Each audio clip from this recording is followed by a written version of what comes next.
हमारी पार्टी को कुचलने में, खत्म करने में प्रधानमंत्री जी ने कोई कसर नहीं छोड़ी। एक साथ हमारी पार्टी के 4 टॉप के नेता जेल भेज दिए एक साथ। अरविंद केजरीवाल, मनीष सिसोदिया, संजय सिंह, सतेंद्र जैन। बड़ी बड़ी पार्टियों के अगर 4 टॉप के नेता जेल चले जाएं, पार्टी खत्म हो जाती है। आम आदमी पार्टी के 4 टॉप के नेता इन्होंने जेल भेज दिया। उन्होंने सोचा कि पार्टी खत्म हो जाएगी, लेकिन ये पार्टी नहीं है, ये एक सोच है। जितना ये खत्म करना चाहते हैं उतना ये बढ़ती जाती है। प्रधानमंत्री जी कह रहे हैं मैं भ्रष्टाचार से लड़ रहा हूं। देश के सबसे बड़े चोर, उचक्के और डकैतों को उन्होंने अपनी पार्टी में शामिल कर लिया।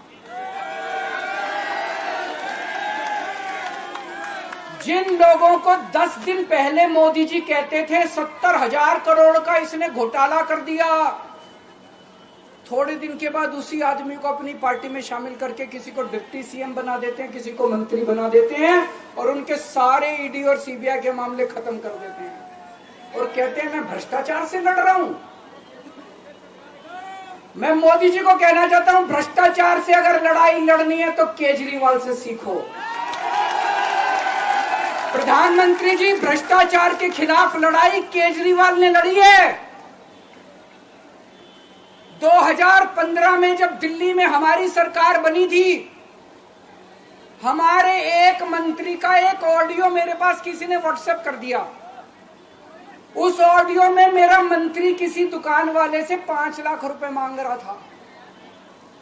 किसी मीडिया वाले को नहीं पता था, विपक्ष को नहीं पता था। आप लोगों को याद होगा, मैंने अपने खुद मंत्री को सीबीआई के हवाले कर दिया, जेल भेज दिया था अपने मंत्री को। ये होती है भ्रष्टाचार के खिलाफ लड़ाई। पंजाब के अंदर मेरा एक मंत्री भ्रष्टाचार में, मेरे को पता चला कि वो पैसे मांग रहा है।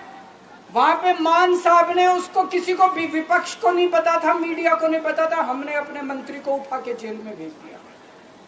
तुम देश के सारे चोर उचक्के डकैतों को अपनी पार्टी में शामिल कर लो। और तो आप भ्रष्टाचार के खिलाफ नहीं लड़ रहे प्रधानमंत्री जी। आप देशवासियों को बेवकूफ मत समझो।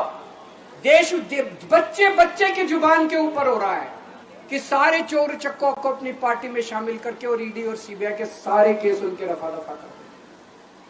केजरीवाल को क्यों गिरफ्तार किया? केजरीवाल को गिरफ्तार करके उन्होंने एक मैसेज दिया है सारे देश को कि अगर मैं केजरीवाल को गिरफ्तार कर सकता हूं तो किसी को भी गिरफ्तार कर सकता हूं।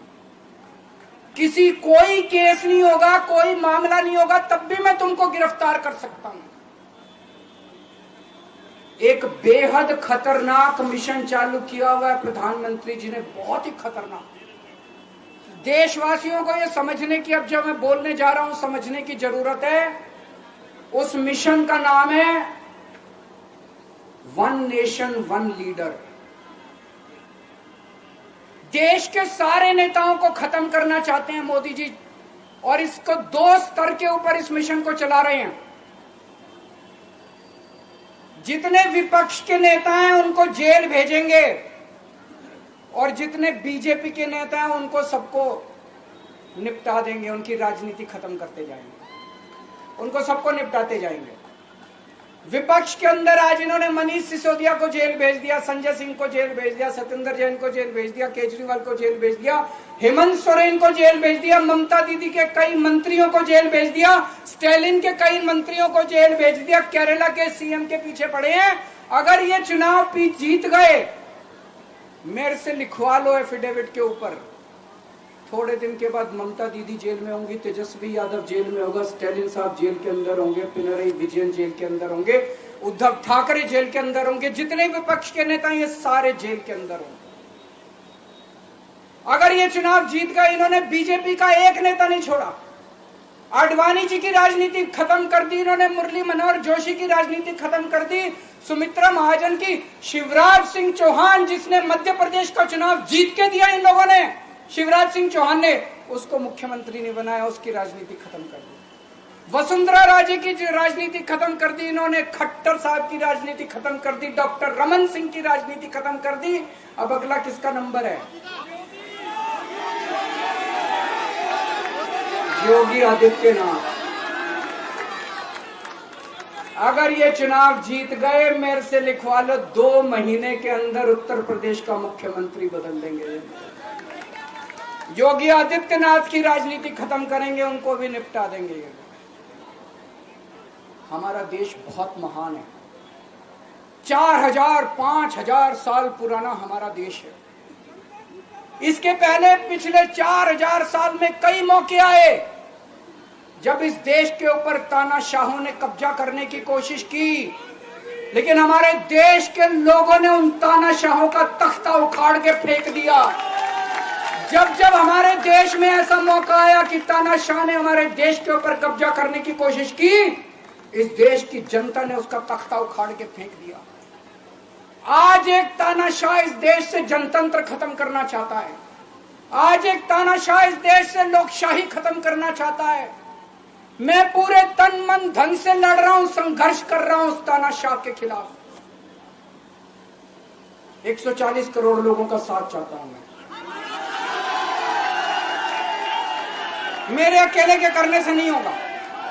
140 आज मैं आप लोगों से भीख मांगने के लिए आया हूं, 140 करोड़ लोगों से, 140 करोड़ लोगों से भीख मांगने के लिए आया हूं। मेरे देश को बचा लो, मेरे भारतवर्ष को बचा लो, मेरा भारत बहुत महान है। इस तानाशाही से बचा लो मेरे दोस्त, मेरे देश को।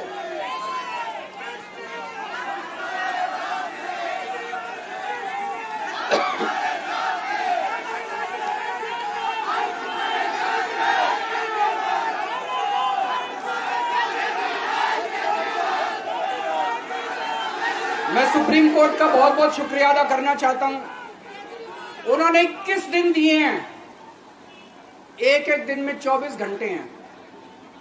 मैं एक दिन में 24 में से 36 घंटे काम करूंगा, पूरे देश भर में घूमूंगा इस तानाशाही को रोकने के लिए। दोस्तों, जितनी मेरे अंदर ताकत है, मेरा सब कुछ कुर्बान है देश के लिए। मेरा तन मन धन सब कुछ कुर्बान है मेरे देश के लिए। मेरे खून का एक एक कतरा मेरे देश के लिए, मेरे शरीर का एक एक कतरा, मेरी जिंदगी का एक एक पल मेरे देश के लिए। मेरे देश को बचाने के लिए मैं पूरे देश में जाऊंगा। दोस्तों, अब एक बहुत महत्वपूर्ण बात करने जा रहा हूं, उसको ध्यान से सुनना। ये लोग इंडिया गठबंधन से पूछते हैं आपका प्रधानमंत्री कौन होगा। मैं बीजेपी से पूछता हूं आपका प्रधानमंत्री कौन होगा। आप लोग सोच रहे होंगे केजरीवाल क्या बात कर रहा है, मोदी जी होंगे। नहीं, मोदी जी अगले साल 17 सितंबर को 75 साल के हो रहे हैं। बीजेपी के अंदर मोदी जी ने 2014 में मोदी जी ने खुद ने रूल बनाया था कि बीजेपी के अंदर जो भी 75 साल का होगा उसको रिटायर कर दिया जाएगा। सबसे पहले आडवाणी जी को रिटायर किया गया, उसके बाद मुरली मनोहर जोशी जी को रिटायर किया गया, फिर सुमित्रा महाजन को रिटायर किया गया, फिर यशवंत सिन्हा को रिटायर किया गया। अब मोदी जी अगले साल 17 सितंबर को रिटायर होने वाले हैं। तो मैं बीजेपी से पूछना चाहता हूं आपका प्रधानमंत्री का दावेदार कौन है। दोस्तों, अगले साल 17 सितंबर तक अगर इनकी सरकार बनी, तो उस पर भी आऊंगा मैं। अगर इनकी सरकार बनी तो पहले अगले 2 महीने में योगी जी को निपटाएंगे ये, और उसके बाद मोदी जी के सबसे खास अमित शाह को ये प्रधानमंत्री बनाएंगे। तो मैं लोगों को, देश के लोगों को आगाह करना चाहता हूं, मोदी जी अपने लिए वोट नहीं मांग रहे। मोदी जी अमित शाह को प्रधानमंत्री बनाने के लिए वोट मांग रहे हैं। मैं पूछना चाहता हूं मोदी जी से और अमित शाह जी से, ये मोदी की गारंटी पूरी कौन करेगा? क्या अमित शाह मोदी की गारंटी पूरी करेंगे?